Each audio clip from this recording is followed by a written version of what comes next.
दर्शकों नमस्कार। मेरा नाम है मनीष कुमार सिंह और आप देख रहे हैं 4 PM महाराष्ट्र। आपका स्वागत करता हूं। दोस्तों, राज ठाकरे और उद्धव ठाकरे के करीब आने से सबसे ज्यादा अगर खलबली किसी पार्टी में दिखाई दे रही है तो वो है एकनाथ शिंदे की शिवसेना। क्योंकि ये वो शिवसेना है जो दो हिस्सों में बंटने के बाद सत्ता के साथ आ गई थी और एक शिवसेना उद्धव ठाकरे की जो सत्ता से बाहर है।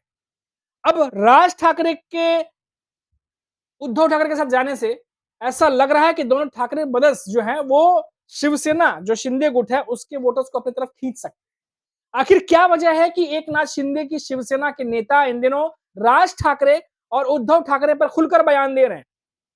खुद एकनाथ शिंदे के जो बेटे हैं श्रीकांत शिंदे, उन्होंने भी कई सारी बातें और दावे कई किए हैं। श्रीकांत शिंदे ने कहा है कि उद्धव राज की एकता महाराष्ट्र के लिए नहीं बल्कि पारिवारिक जो विरासत है उसको बचाने का खेल है। ये बात श्रीकांत शिंदे ने कहा है।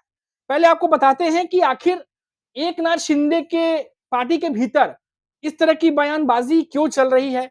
क्या उद्धव ठाकरे के साथ राज ठाकरे का आना, क्या इसकी उम्मीद एकनाथ शिंदे ने नहीं की थी? और जो कुछ भी महाराष्ट्र में हो रहा है इन दिनों, क्या उससे एकनाथ शिंदे के लिए खतरा पैदा होता जा रहा है? दोस्तों देखिए, पहले आपको बताते हैं कि श्रीकांत शिंदे जो कि एकनाथ शिंदे के बेटे भी हैं और पार्टी के अहम सदस्य हैं वो, और श्रीकांत शिंदे जो है एकनाथ शिंदे के बेटे हैं, तो आप समझ सकते हैं कि कितनी अहमियत उनकी बढ़ जाती है। अब ऐसे में आप देखिए कि श्रीकांत शिंदे ने राज और उद्धव ठाकरे के पुनर्मिलन को पारिवारिक राजनीति करार देते हुए कहा कि यह महाराष्ट्र हित में नहीं, और कहा कि बल्कि ठाकरे परिवार के भीतर सत्ता बनाए रखने के लिए है, ये साथ में सत्ता में आने के लिए आए हैं। और बीएमसी के 25 साल के शासन में भ्रष्टाचार, खासकर कोविड काल और सड़कों की खराब स्थिति पर सवाल उठाया है और कहा कि जबकि अपनी पार्टी को जो एकनाथ शिंदे की शिवसेना है उसको कहा कि विकास और गड्ढा मुक्त मुंबई के लिए प्रतिबद्ध है। तो अब दोस्तों देखिए, जो वार वार है एक दूसरे पर वो शुरू हो गया है।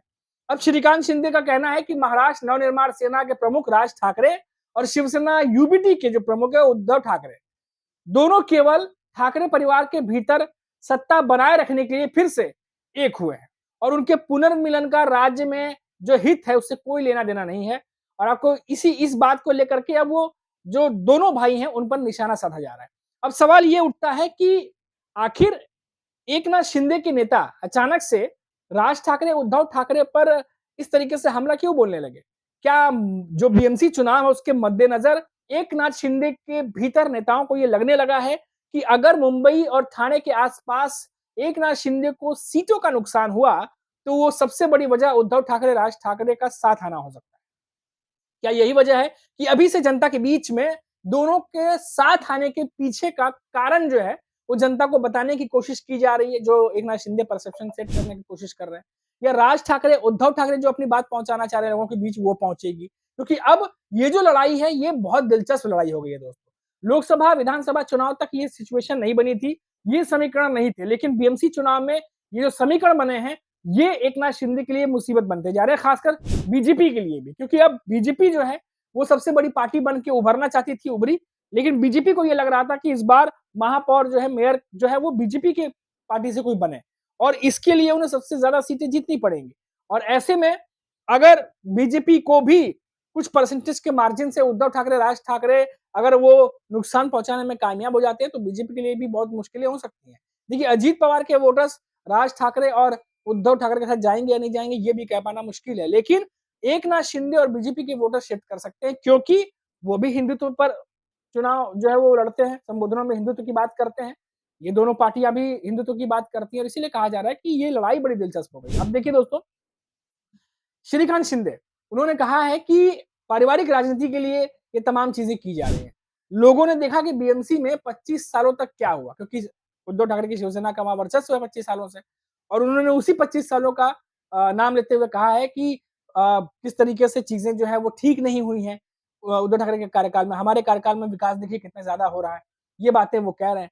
अभी यहाँ पर जो दोस्तों दिलचस्प बात यह है कि जब राज ठाकरे उद्धव ठाकरे ये दोनों साथ आए ना आए, क्योंकि अभी दशहरा रैली है, आपको पता ही है, छत्रपति शिवाजी जो स्टैचू है शिवाजी पार्क के पास, तो शिवाजी पार्क में उद्धव ठाकरे की शिवसेना के साथ साथ राज ठाकरे भी वहां मौजूद हो सकते हैं और माना जा रहा है कि एमएनएस के कार्यकर्ता, शिवसेना के कार्यकर्ता भरी तादाद में मौजूद होंगे और मंच पर दोनों प्रमुख नेता जो हैं वो कुछ बड़ा ऐलान कर सकते हैं शिवाजी पार्क से दशहरा रैली के दिन। और सबकी नजरें होंगी उस पर, और क्योंकि सबकी नजरें टिकी भी हुई हैं, क्योंकि लगातार दोनों भाई घर आना जाना शुरू कर चुके हैं। राज ठाकरे मातोश्री जाते हैं, उद्धव ठाकरे शिव तीर्थ जाते हैं और दोनों की मुलाकातें लगातार होती हैं। लेकिन गठबंधन पर अभी तक दोनों ने ऑफिशियली कुछ नहीं कहा है।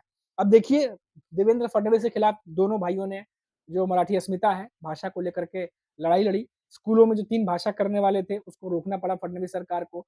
फिर ये दोनों मिलकर के इन्होंने सार्वजनिक मंच पर मंच साझा किया, जहाँ पर शरद पवार की एनसीपी भी नजर आई। उसके बाद दोनों जो है काफी मिलते-जुलते रहे और कहा गया कि खासतौर से अगर हम उद्धव ठाकरे की शिवसेना की बात करें, तो उन्होंने लगातार ये बात कही कि हम गठबंधन में चुनाव लड़ने जा रहे हैं, हम दोनों साथ हैं, ठाकरे ब्रदर्स साथ में हैं और आगे चल के कुछ बड़ा अनाउंसमेंट हो सकता है। लेकिन राज ठाकरे ने इस मामले पर चुप्पी साधी रखी। लेकिन इतना जरूर दिखा कि राज ठाकरे के मन में भी गठबंधन को लेकर कुछ चीजें चल रही हैं, क्योंकि कई संबोधनों में उन्होंने कहा कि जब हम कई सालों बाद जब हम भाई साथ आ सकते हैं, तो आप लोगों को साथ आने में क्या दिक्कत है, आप भी साथ आ सकते हैं। ये बात अपने कार्यकर्ताओं को कहते हुए राज ठाकरे कई बार दिखाई दिए हैं। इसीलिए कहा जा रहा है कि क्या ये दोनों का साथ आना बेचैनी बनती जा रही है एकनाथ शिंदे के लिए, क्योंकि जब शिवसेना 2 हिस्सों में बटी, तो उस समय सबसे मजबूत नेता जो थे वो एकनाथ शिंदे के साथ में बीजेपी में आ गए। 40 से ज्यादा विधायक उनके पास थे, कई नगर सेवक थे, पार्षद थे उनके पास, जो एकनाथ शिंदे के पास थे, जो सत्ता में आ गए। अब यहाँ पर क्या हो रहा है दोस्तों कि एकनाथ शिंदे के साथ में राष्ट्रीय पार्टी जो है वो बीजेपी खड़ी थी। लेकिन अब बीजेपी क्योंकि खुद अकेला लड़ने की तैयारी में है, बीएमसी चुनाव, कह रहे हैं कि हम इंडिपेंडेंट भी लड़ सकते हैं, कई सीटों पर फ्रेंडली फाइट भी हो सकता है। तो यहाँ पर हर एक पार्टी में खुद कितना दमखम है, अपनी पार्टी में कितना दमखम है, ये जो है हर पार्टी जो है वो आजमाना चाहेगी। और इसीलिए कहा जा रहा है कि जो प्रतिस्पर्धा बनी हुई है एकनाथ शिंदे, देवेंद्र फडणवीस, अजित पवार के बीच में, एक दूसरे से आगे निकलने की जो होड़ है, इसी वजह से कई जगह देखा जा रहा है कि बाढ़ प्रभावित इलाकों में भी आपने दिखा, खबर हमने दिखाई थी कि जो राहत पैकेट है उस पर भी फोटो लगा दी गई है एकनाथ शिंदे और एकनाथ शिंदे के कई नेताओं की, जिसको लेकर विपक्ष जो है वो हमलावर हो गया। बोला ऐसे सिचुएशन में भी आप अपनी फोटो छपवा रहे हैं, राहत जो पैकेट दिए जा रहे हैं उस पर। हालांकि बाद में एकनाथ शिंदे की सफाई आई, बोला पैकेट पे क्या वो मत देखिए, पैकेट के भीतर क्या वो देखिए। ये बात एकनाथ शिंदे कहते नजर आए। तो अब जो लड़ाई है दोस्तों वो उद्धव ठाकरे और एकनाथ शिंदे के बीच में है। लोकसभा चुनाव में भी दोनों साथ आमने सामने थे, विधानसभा में भी थे, अब बीएमसी चुनाव में भी दोनों आमने सामने। लेकिन सिचुएशन अब बदल गई है क्योंकि राज ठाकरे की एंट्री हो गई है। राज ठाकरे भले ही बहुत ज्यादा सीटें ना निकाल के लेके जाए, लेकिन बहुत सारी सीटों पर वो एकनाथ शिंदे को नुकसान पहुंचा सकते हैं, क्योंकि वोट कट सकते हैं। और वोट कटने की वजह से अगर वो राज ठाकरे जो है उद्धव ठाकरे के सपोर्ट में रहते हैं, उद्धव ठाकरे के साथ खड़े रहते हैं, तो निश्चित तौर पर एकनाथ शिंदे को बड़ा झटका माना जा रहा है। जानकार भी यही कह रहे हैं कि लग सकता है, और शायद यही वजह है कि श्रीकांत शिंदे या कोई और नेता हो एकनाथ शिंदे के पार्टी के, वो इन दिनों राज ठाकरे, उद्धव ठाकरे के साथ आने की जो कह सकते हैं एक रीजन जो है वो अपने तरीके से लोगों तक पहुंचाने की कोशिश कर रहे हैं, ताकि लोगों को ये लगे कि ठाकरे बदल सत्ता में आने के लिए साथ में आए हैं, महाराष्ट्र के विकास के लिए नहीं। अब देखते हैं कि ये बात उनकी जनता तक कैसे पहुंचेगी, या फिर उद्धव ठाकरे और राज ठाकरे जो कहना चाह रहे हैं वो पहुंचेगी। अभी के लिए इतना ही। आप देखते रहिए 4PM महाराष्ट्र। नमस्कार।